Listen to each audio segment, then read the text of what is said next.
Hello students. पिछले दो lecture में हमने स्ट्रेस और स्ट्रेन के बारे में पढ़ा था।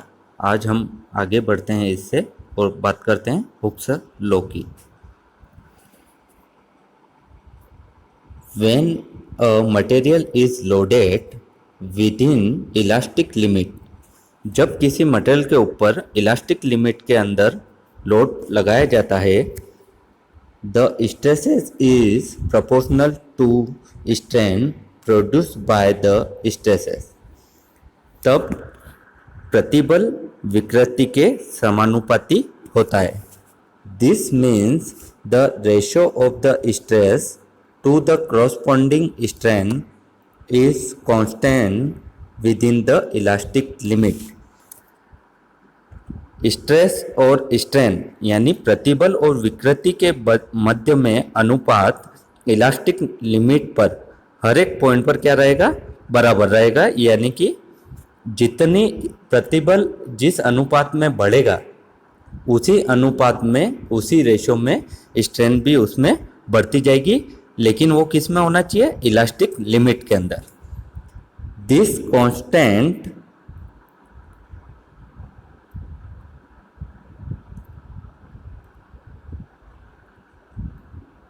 This constant is known as modulus of elasticity or modulus of rigidity और elastic modulus। इस constant वैल्यू को हम modulus of elasticity, modulus of rigidity और elastic modulus के नाम से भी जानते हैं। इसको डिनोट किया जाता है कैपिटल ई से। इसका फॉर्मूला है आपके पास में, capital E is equal to small P upon E. यहाँ पर कैपिटल ई का मीनिंग है आपका modulus of elasticity, small P का मीनिंग है स्ट्रेस और स्मॉल ई का मीनिंग है स्ट्रेन। हमने पिछले लेक्चर में देखा था कि स्मॉल पी की वैल्यू होती है अपनी कैपिटल पी अपॉन एरिया, और स्ट्रेन होता है आपका डेल्टा एल अपॉन एल। यहाँ पर आपको ये समझना है कि जब स्ट्रेस हम निकालते हैं तो कैपिटल पी यानी कि लोड अपॉन एरिया यानी क्रॉस सेक्शनल एरिया जिस भी मटेरियल को हम टेस्ट कर रहे हैं। यहाँ स्ट्रेन जो नीचे दिया हुआ है delta E delta upon L, इसका मीनिंग यह है, यहाँ कोष्टक में मैंने बताया हुआ है आपको कि जब विकृति आपको लेंथ में निकालनी है तो डेल्टा अपॉन एल को उपयोग करेंगे, जब विकृति आपको ब्रेड्थ में निकालनी है तो डेल्टा अपॉन बी यूज करेंगे, और हाइट में निकालनी है तो डेल्टा अपॉन एच का उपयोग करेंगे। एल का मतलब लेंथ है, बी का मतलब ब्रेड्थ और एच का मतलब हाइट। ये आपका पूरा क्या है, हुक्स लॉ है। ये बहुत इंपॉर्टेंट डेफिनेशन है, ये कई बार एग्जाम में पूछी जाती है। अब हम आगे बढ़ते हैं और कुछ न्यूमेरिकल्स को देखेंगे। फर्स्ट न्यूमेरिकल है आपका, इसको पढ़ लेते हैं और इसके बारे में बात करते हैं। A circular road of 12 mm diameter was tested for tension। एक गोलाकार रोड है जिसका डायमीटर है आपका यानी व्यास है 12 mm, उसको टेंशन के लिए टेस्ट किया गया है। The total elongation on a 300 mm length was 0.2 mm under a tensile load of 17 kilonewton. Find the value of E, जिसकी लंबाई है आपकी 300 mm और उसके टेस्ट करने के बाद में जो उसमें एलोमिनेशन आया है वो है, या विकृति आई है, वो है आपकी 0.2 mm।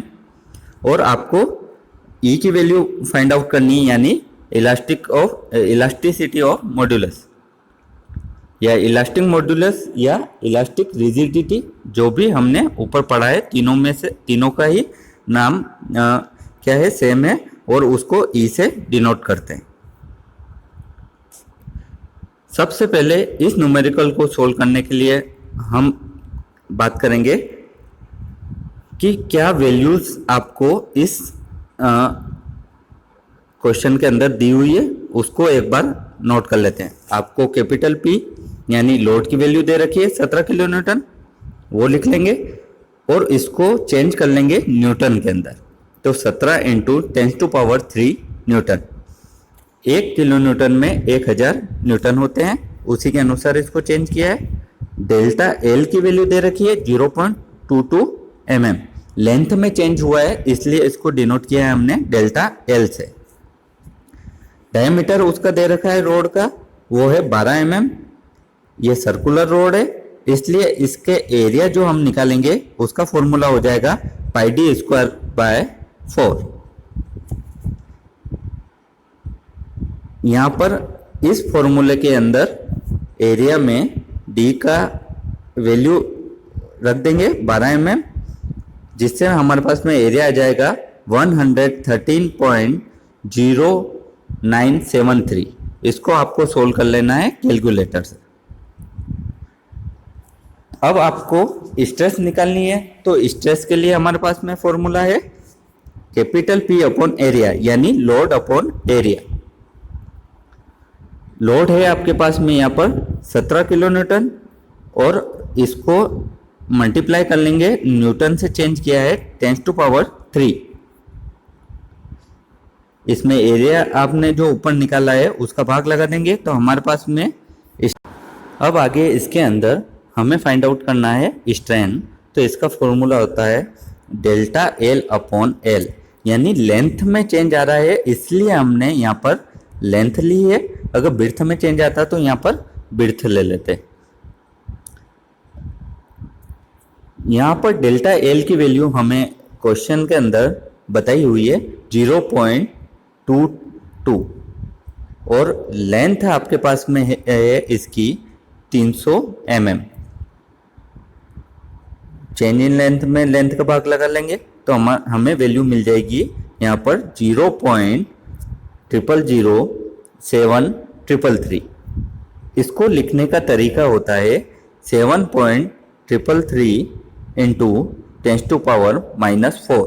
जो पॉइंट के बाद में डिजिट आपकी आ रही है, 3 0 आ रहे हैं और एक 7, इनको आगे लिया है तो 4 डिजिट हो गई, तो इसलिए 10⁻⁻4 लगा दिया है, और ये इसका लिखने का सही तरीका होता है।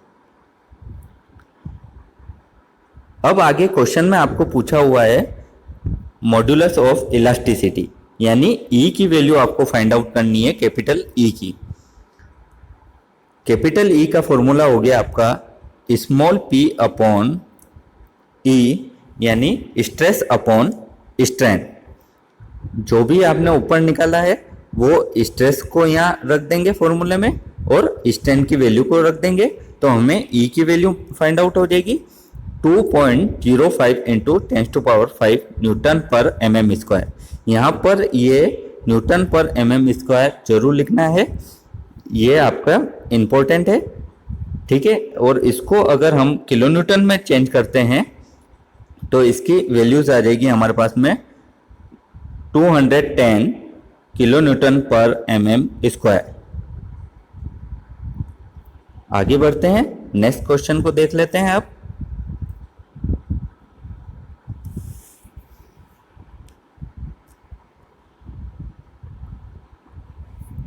A rod of variable sections shown in below figure is subjected to a pull of 1000 kilonewton at the ends.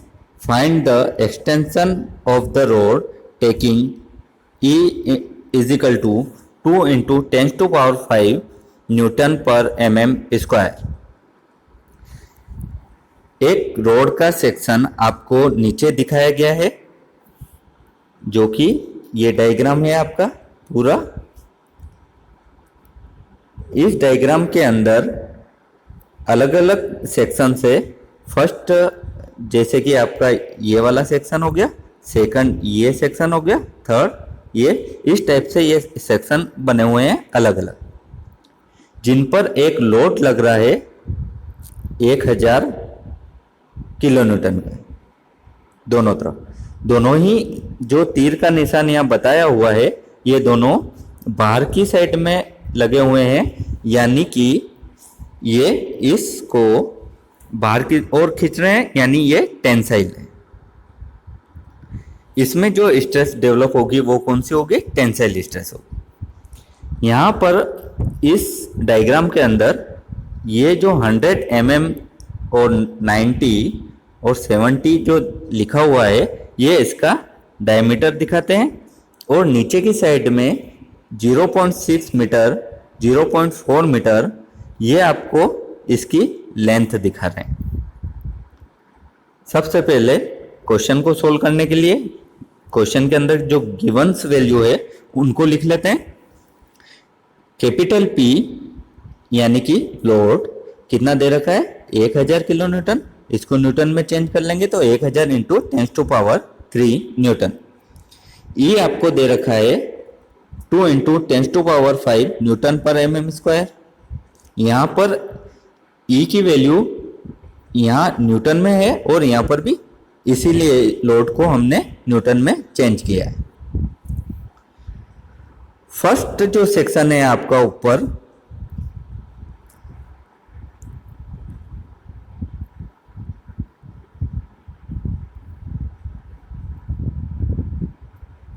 First जो आपका सेक्शन है यहाँ पर डायग्राम के अंदर, वो आपका है ये 100 mm वाला।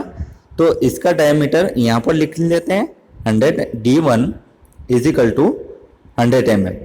हम section first, second, third, fourth और फिफ्थ इस अनुसार चलेंगे। फर्स्ट सेक्शन का डायमीटर हो गया 100 mm, लेंथ हो गई 0.6 मीटर। इसको मीटर को हम चेंज कर देंगे mm में, तो ये आएगा 600 mm। ऐसे ही D2, D3, D4 और D5 की वैल्यू को लिख लेंगे। आपको पता करना है डेल्टा की वैल्यू, इसलिए इसको डेल्टा = क्वेश्चन मार्क लगा रखा है कि ये आपको फाइंड आउट करना है। सबसे पहले कैपिटल ई का फॉर्मूला क्या होता है हमारे पास में? स्ट्रेस अपॉन स्ट्रेन, यानी स्मॉल p अपॉन ई। स्मॉल p का फॉर्मूला है अपने पास में p अपॉन एरिया, और स्मॉल e का फॉर्मूला है डेल्टा अपॉन l। इससे हमें ये फॉर्मूला मिला, इसमें l को ऊपर लेके गए और a को नीचे लेके आ रहे हैं, तो हमारे पास में फॉर्मूला बना PL/A डेल्टा। आपको ऊपर वाले क्वेश्चन के अंदर डेल्टा की वैल्यू फाइंड आउट करनी है, तो यहाँ से ये डेल्टा बाहर निकाल लेंगे और E को अंदर डाल देंगे, तो हमारे पास में फॉर्मूला आ जाएगा डेल्टा = PL/AE। इस वाले ऊपर डायग्राम जो दिया हुआ है, इस सेक्शन के अंदर लोड आपका सभी फर्स्ट, सेकंड, थर्ड सभी के लिए क्या समान है 1000 किलो न्यूटन, और ई की वैल्यू क्या है? ये भी सभी के लिए समान है 2 इंटू 10⁵।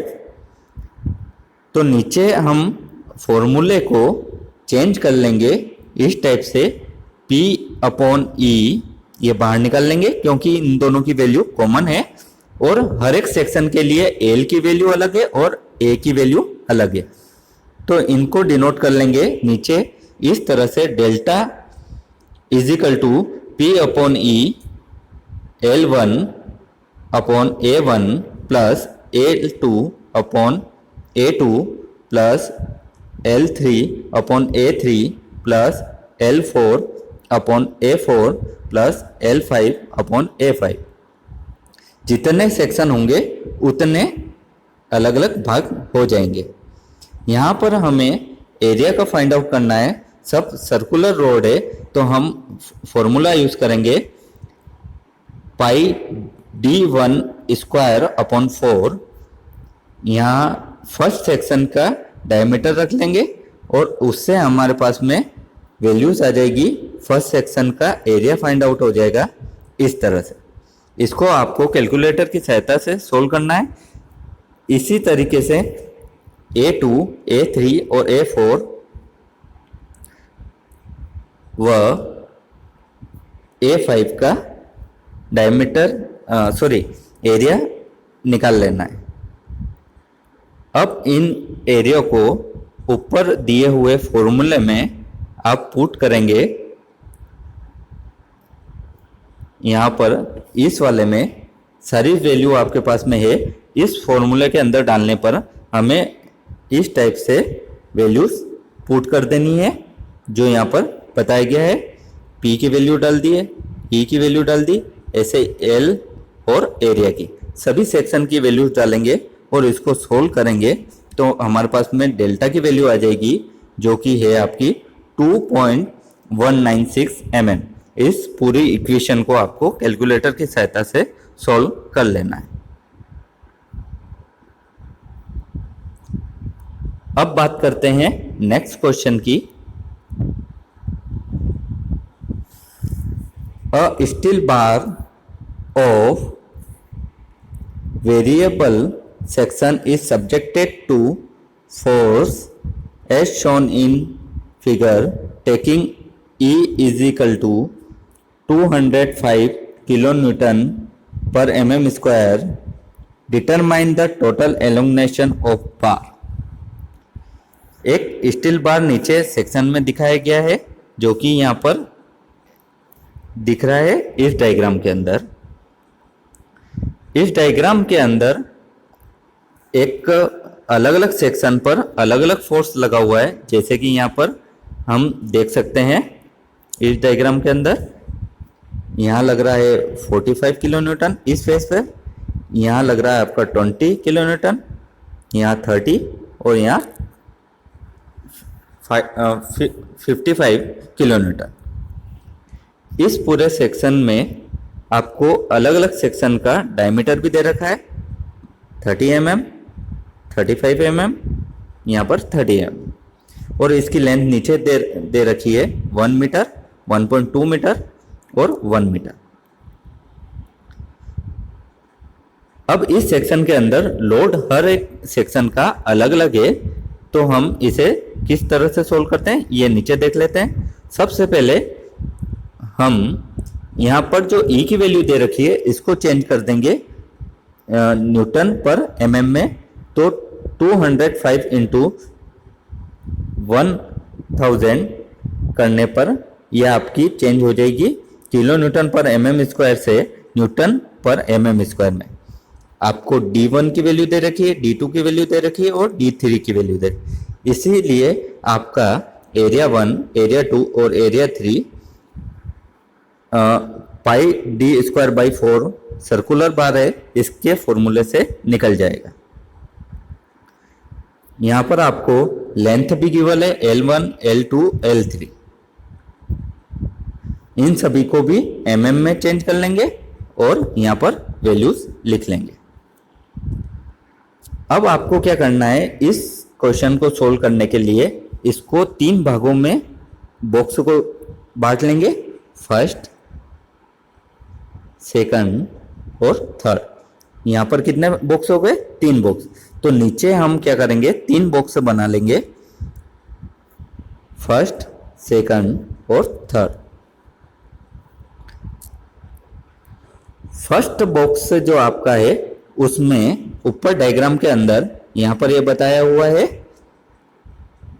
ऊपर डायग्राम के अंदर बताया हुआ है कि यहाँ पर आपका क्या लग रहा है, 45 किलो न्यूटन लग रहा है। तो इस फेस पर हम नीचे इस बॉक्स में भी लोड लगा लेते हैं 45 किलो न्यूटन। अब इस बॉक्स को इक्विलिब्रियम कंडीशन में लाने के लिए क्या करना पड़ेगा, ये बाहर की साइड में 45 किलो न्यूटन लग रहा है, तो इस फेस पर भी आपको 45 किलो न्यूटन लगाना पड़ेगा, तभी ये क्या आएगा, इक्विलिब्रियम कंडीशन में हो पाएगा। तो डायरेक्ट हम ऐसे भी लिख सकते हैं 45 किलो न्यूटन इस डायरेक्शन में है तो 45 किलो न्यूटन इस डायरेक्शन में भी हो जाएगा। लेकिन अगर आपको इसको सोल्व करना है, जो कि मैंने यहाँ पर इस टाइप से लिखा हुआ है, तो यह भी कर सकते हैं। ऊपर डायग्राम में वापस से चलते हैं और देखते हैं ये किस टाइप से होगा। यहां से इस फर्स्ट बॉक्स की बात कर रहे हैं, तो इसको यहां से सेक्शन मान लेते हैं एक्स एक्स। इस वाले फेस पर आपका वर्क कर रहा है 45 किलो न्यूटन, और इस वाले फेस के लिए नेक्स्ट अपोजिट फेस के लिए हम बात कर लेते हैं कि यहां पर कितना लगेगा। तो इस साइड में जब हमने ये सेक्शन बनाया था बीच में एक्स एक्स, तो इस साइड में 3 लोड काम कर रहे हैं, 20, 30 और 55। ठीक है, इनको लिख लेते हैं 20 किलो न्यूटन, 30 किलो न्यूटन और 55 किलो न्यूटन। जो एक तरफ जो तीर के निशान है ये आपस में जुड़ जाएंगे, यानी कि 20 और 55 आपस में जुड़ेंगे, तो आपके पास में आ गया 75। और ये विपरीत डायरेक्शन का फोर्स है, तो ये 75 में से माइनस कर दिया, तो आपका बचा 45 किस डायरेक्शन का, इस डायरेक्शन। तो इस फेस पर आपका 45 आ गया, विपरीत डायरेक्शन में भी क्या आ गया, 45 आ गया। तो आपका लोड जो है और सेक्शन जो है वो इक्विलिब्रियम कंडीशन में आ गया। जो ऊपर आपको अभी मैंने सोल्व किया है वो यहाँ पर इक्वेशन के रूप में मैंने दिखाया है। इसी टाइप से बीच वाले बॉक्स की बात कर लेते हैं। तो बीच वाले बॉक्स के लिए यहाँ पर सेक्शन हम काटेंगे बीच में से। इस फेस के लिए आपके 2 लोड लग रहे हैं, एक है आपका 45 और एक है आपका 20। इधर के तीर का निशान ज्यादा है, 45 में से 20 माइनस किया तो बचा आपका 25। तो यहाँ पर नीचे की साइड में हम बॉक्स पर लगा के दिखाएंगे बाहर की तरफ तीर का निशान और 25 किलो न्यूटन जो यहाँ दिखाया गया है। इसको सोल्व मैंने ऊपर इस इक्वेशन में कर रखा है। सेम कंडीशन आपकी हो जाएगी नेक्स्ट वाले फेस के लिए। सेक्शन आपका ये है, इस साइड में 2 लोड काम कर रहे हैं, एक 30 एक 25। 25 है आपका इस डायरेक्शन में और 30 है आपका इस डायरेक्शन में। इस डायरेक्शन की वैल्यू ज़्यादा है 55, तो ये माइनस हो जाएगा 30 में से, तो आपका बचा 25 इस डायरेक्शन का। ये आपको नीचे फेस में यहाँ पर ये दिखाया गया है, तीर का निशान इस टाइप से बनाया है और ये इक्वेशन सोल्व कर रखी है। अब इस डायग्राम के अंदर देखेंगे 25 आपका इस टाइप में आया है और 25 इस तरह से आया है, तो यानी कि ये इक्विलिब्रियम कंडीशन में आ चुका है। ऐसा का ऐसा थर्ड फेस के लिए बात करेंगे तो इसको भी सोल्व करेंगे। तो इस फेस पर आपका आया 55 और इस फेस पर आपका लगा हुआ है 55 किलो न्यूटन, दोनों विपरीत डायरेक्शन में है, तो ये भी इक्विलिब्रियम कंडीशन में आ चुका है। उसी टाइप से सेक्शन बनाना है जैसा कि मैंने ऊपर आपको दिखाया था।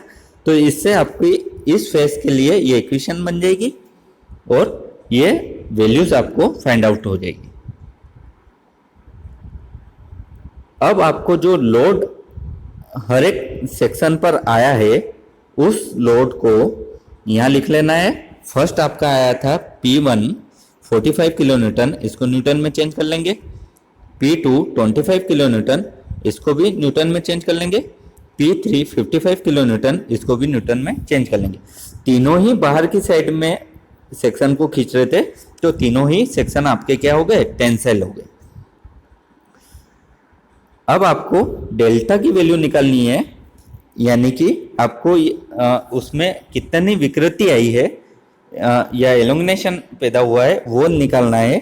तो डेल्टा की वैल्यू के लिए आपके पास में फॉर्मूला है जो हमने पिछले ऊपर जो लेक्चर्स हैं और जो न्यूमेरिकल किए हैं उसमें देखा है। तो इसका फॉर्मूला होता है P1L1/A1E। अलग अलग सेक्शन है इसलिए 1 का उपयोग किया है, सेकंड सेक्शन के लिए 2 का उपयोग किया है। यहाँ पर P की वैल्यू फर्स्ट के लिए है 45,000 इंटू L आपकी लेंथ है 1000। एरिया आपने निकाल रखा है ऊपर और E की वैल्यू आपको दे रखी है। इसको सोल्व कर लेंगे तो आपके पास में एलोंगनेशन आ जाएगा 0.311 mm। इसी टाइप से आपको डेल्टा 2 की वैल्यू निकालनी है और डेल्टा 3 की वैल्यू निकालनी है। आपके पास में 3 सेक्शन है तो तीनों की वैल्यू निकल जाएगी। अब आपको वैसे पूछा है पूरे सेक्शन का एलोंगनेशन कितना है, तो आप क्या कीजिए, delta is equal to delta 1 की जो वैल्यू आई है, 2 की वैल्यू आई है और 3 की वैल्यू आई, इन तीनों को एक साथ में जोड़ लेंगे तो हमारे पास में टोटल एलोंगनेशन आ जाएगा जो कि आपको मिलेगा 0.843 mm।